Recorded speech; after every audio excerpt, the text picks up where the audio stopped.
Hi guys, and welcome to Calakmul. This was rumored to be the best archaeological site of the Mayas that can be found anywhere in the world. And we've spent, I guess, over $100 getting here and taking the tour. But was it worth it? Let's have a look at all the temples that I visited in the past few years and which ones I would recommend the most. Good morning guys! Today we are going on an expedition to the ruins of Calakmul, and apparently these are the best ruins of the Mayas that are preserved in the world. So we are being picked up. I'm joined by Nadia and Jack, and also a couple will be joining the tour so that we can share the costs. And it was a bit of a hassle to make it here, and here is how we did it eventually. We got the ADO bus to Xpujil from Bacalar that left at midnight and arrived at 2:30 a.m. So we booked a place to get a few more hours of sleep. Alright, eventually we were picked up at 5:30 instead of 5. Obviously it was Southern time. And now we've driven for half an hour and now we've reached the entrance. Our driver is now gonna get our tickets and we are waiting for the guide to arrive. But the sun is already up quite high and it is starting to get hot already, especially in the back of this car, which I am folded into the back of. Alright, off we go again. We got the entry tickets, we found our guide, and now apparently it's another 1 hour and 20 minutes driving through the forest to get there. In the back of the car, folded up like this. We spotted a wild turkey along the way before arriving at the Crocodile Pool Trail. I was skeptical that we'd see any monkeys as the guide promised, but shortly after starting to walk, the howling began.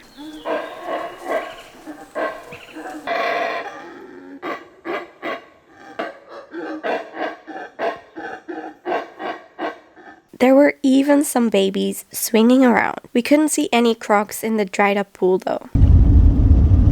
We then continued driving, spotted another turkey, and then finally arrived at the site entrance. We finally started exploring around the ruins of Calakmul. Ka significa dos. Lak quiere decir junto o adyacente. Y mul es cerro o montaña. But what I was told by other travelers that it was a mystical place where you could still see the animals roam over the temples at sunrise because of its remote location was simply an unrealistic expectation if it took 2.5 hours to get there from the closest town and the sunrise was long gone by the time we arrived. However, we did have a super knowledgeable guide who had taken part in the uncovering of the temples after they had been discovered. He taught us all about the local politics and simply knew every single fact about the place. We did end up standing a meter away from another howler family with babies, like actual really tiny babies, and if you know me, baby animals are all it takes for me to be happy.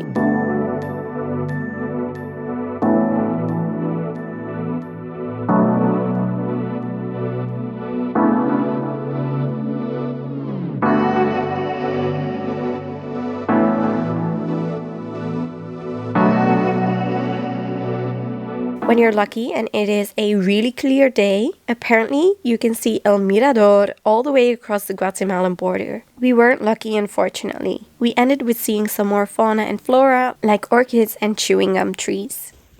Es una aguililla.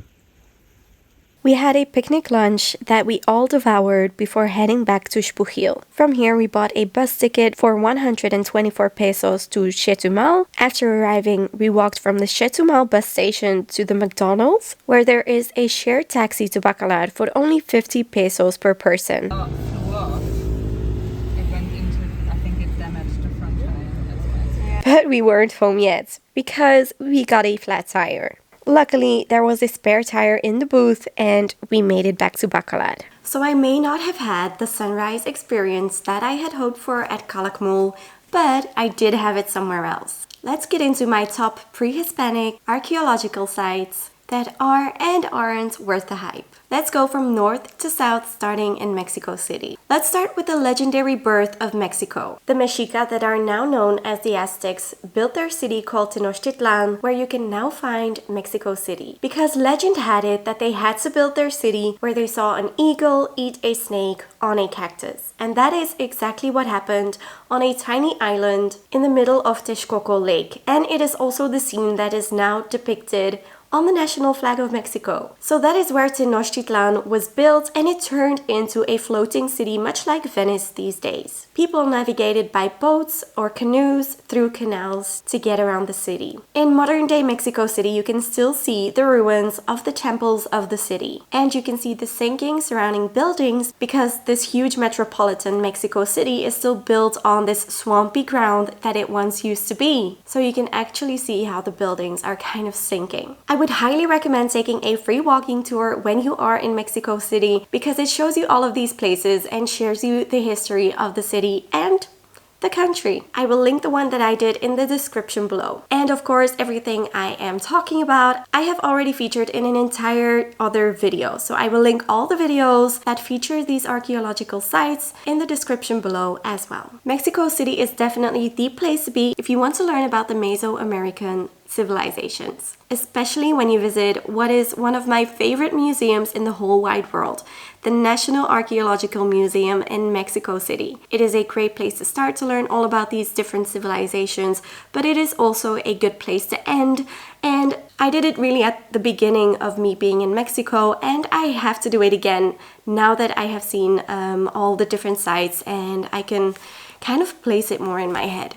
So I would highly recommend going there, not only for the architecture, but also just the incredible museum that it is. And you will see a lot of artifacts that have been brought there from the archaeological sites that I will be mentioning. Teotihuacan is another Aztec city just outside of Mexico City. It is also a very popular one, and it is known for the Sun and Moon Temple and the Avenue of the Dead that connects both. Back in the day, I was still able to climb the Sun Pyramid and the Moon Pyramid. These days, since what happened 2 years ago, I don't think that's possible any longer, but it is still a really big and incredible site to visit, and a lot of people choose to see it in a very special way. They get up early and they go on a hot air balloon ride over the ruins at sunrise. And everyone I know that's done it says it is so worth it. So I guess I will have to go back as well to experience that, because I only visited the site on ground. Tula, a few hours away from Mexico City, was the capital of the Toltec Empire between the fall of Teotihuacan and the rise of Tenochtitlan. The main attraction is the Pyramid of Quetzalcoatl, which is topped by four 4-meter statues. They are basalt columns carved into these Toltec warriors, and I went there, but I did not get to see the site, because when I arrived there was a huge natural flood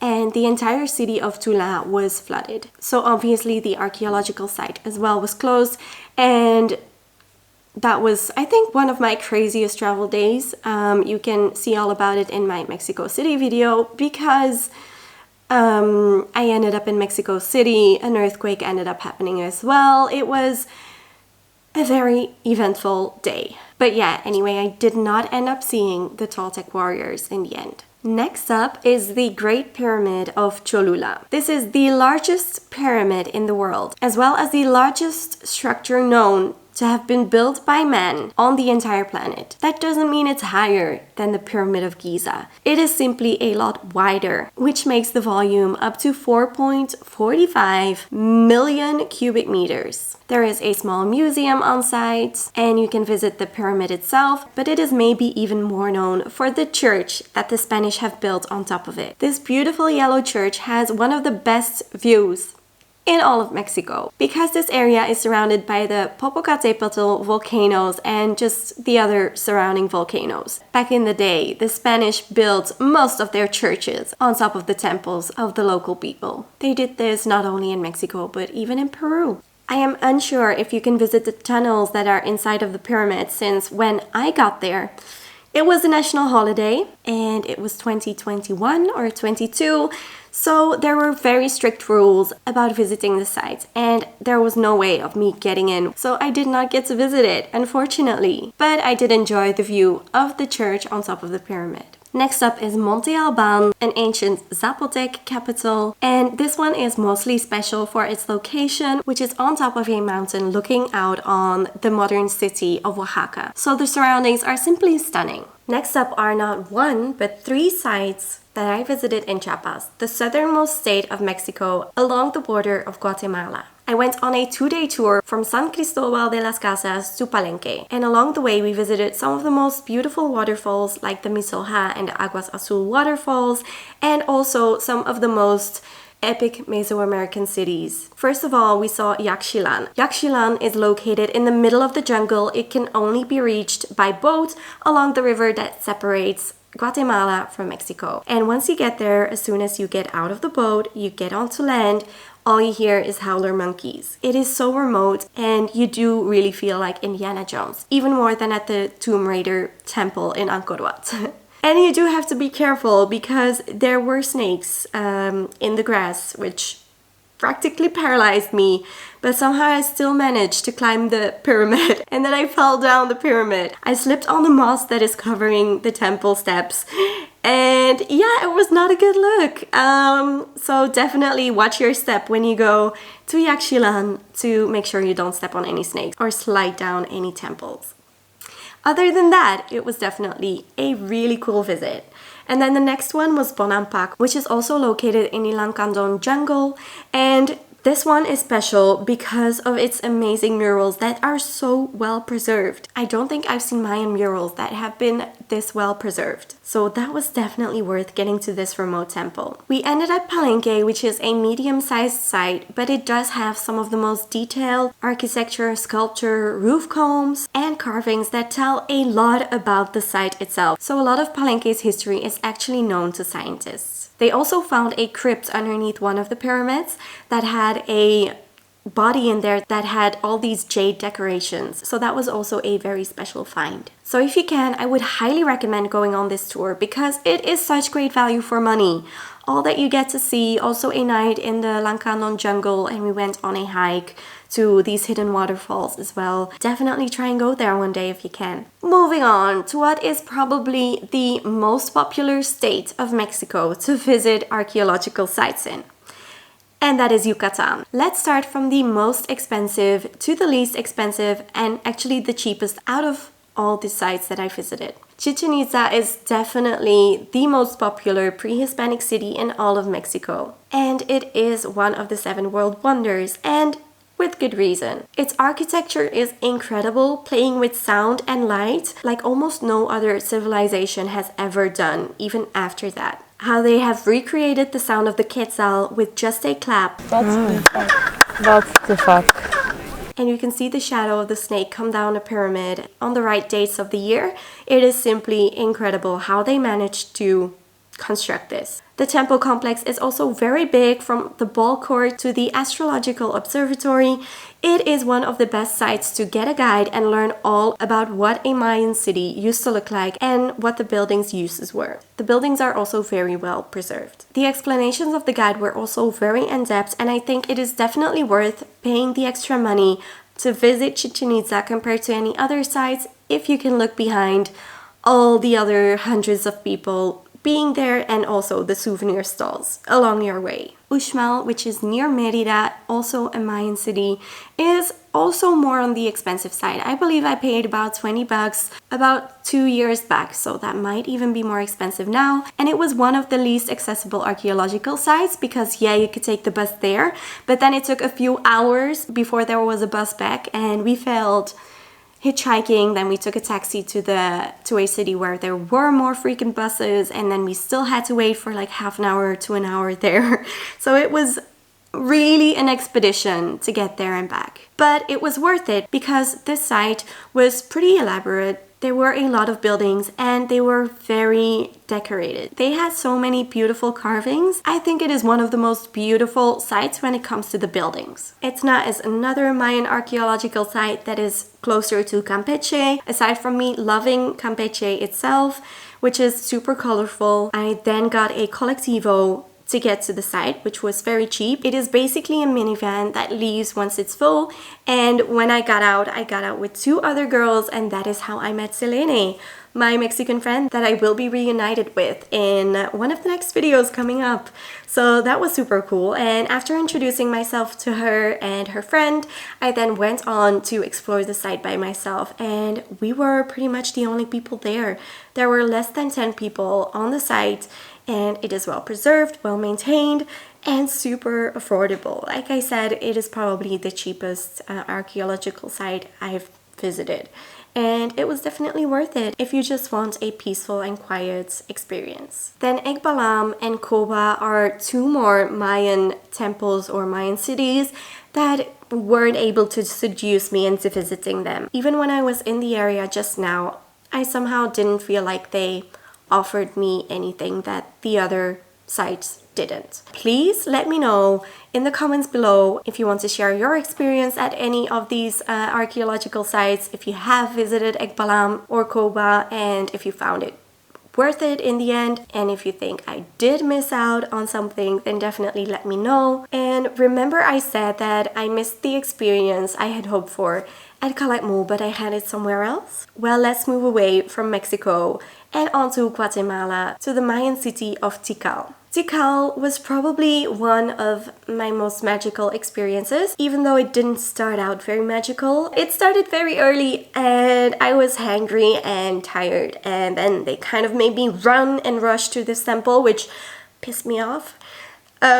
And then eventually we arrived there and it was already light, and no, the sun hadn't risen yet, but I had kind of hoped to experience it going from dark to light. But I guess, yeah, there's too much time in between to wait then, and anyway, we are sat there, and as we are waiting, this whole family of coatis, including babies, start crawling over the temple that we are sitting on as we watch the sunrise, and it is just absolutely amazing. The birds come out. There are falcons, toucans, parrots, hundreds and hundreds of them, just going from one tree top to the next and being on top of these high temples. You can see it all just happen, and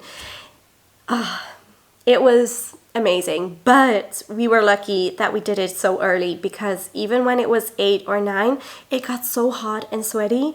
It was one of the hottest days, and it got up to 42 degrees Celsius during the day. So we were lucky that we had visited everything whilst it was still quite cool out. The only downside to the Tikal experience was the guide, who was he just didn't really give us much explanations at all. But apparently that is a common thing with these guides. So if you can do it without a guide, I would recommend it, but usually it's like a whole sunrise package and it includes the guide anyway, and it is pretty expensive. It is about $50, so yeah, be prepared to pay for the amazing experience. Some others have also told me that the sunset is also really great. Another remarkable archaeological site in Guatemala is El Mirador, and this is one of the more recent, lesser known Mesoamerican cities. It is nestled deep in the Petén jungle, even deeper than Tikal. Visiting the lost city takes time and money. You can either go by hiking for 3 days to get there and 3 days back. It takes about 5 days up to a week, only to visit some of the ruins that very few people ever get to see. Or, if you have the money, you can helicopter to the site. La Danta Pyramid is one of the highest pyramids of the Mayans, and also one of the biggest structures in the world. I am definitely intrigued to visit this mystical place one day. I think having to hike for days on end just to see it makes you feel kind of like the Mayas, who used to travel from city to city through this dense jungle just by walking over the scabe, which were like heightened paths through the jungle. So I think it really gives you a unique feeling like you're walking in the footsteps of the Mayans if you do a hike like that. When it comes to the abandonedness and the site being in the middle of nowhere, I think you can get a similar feeling when you go to Calakmul, because when you're at the top of the pyramid and you look over the plains of jungle, nothing but trees, and here and there you can see a bump that sticks out that you know is another temple that maybe hasn't even been discovered yet or hasn't been excavated yet. So it is a very unique feeling that you can only get in these places, and you will definitely not get when you go to Chichén-Itza. Another unique experience, which is not a Mesoamerican city or an archaeological site, well, it kind of is, but it is completely different to the ones I've mentioned before. The ATM Caves in Belize are definitely one of the most unique experiences I've ever done. You go into these caves and then you reach a natural hall that is filled with Mayan artifacts, and they are all sacrifices that they made to the rain god, because eventually the Mayan civilizations or cities came to a demise because of the lack of rain. It gives you a completely different feeling as to just walking through the city and seeing the stones. You feel like you are actually there with the Mayans, seeing what they do, not just where they lived. And I would highly recommend adding this one to your list of sites to see, because it kind of completes all the other sites that you've seen. There are a lot more Mayan sites in the rest of El Salvador, Honduras, Belize, like Copan in Honduras, but I didn't visit any of those. Anyway, that is it for this video. It was very elaborate. I hope you managed to stick through to the end and found it somewhat interesting or helpful to decide which ones you want to visit yourself. If you did like this video, then remember to give it a little thumbs up, because it always helps me to have people get to see my videos more. Unfortunately, with it being summertime and everyone having a blast, they are not watching my videos as much. So I would highly estimate a thumbs up, share it, subscribe, you know what to do. So I hope to see you in the next videos. Bye!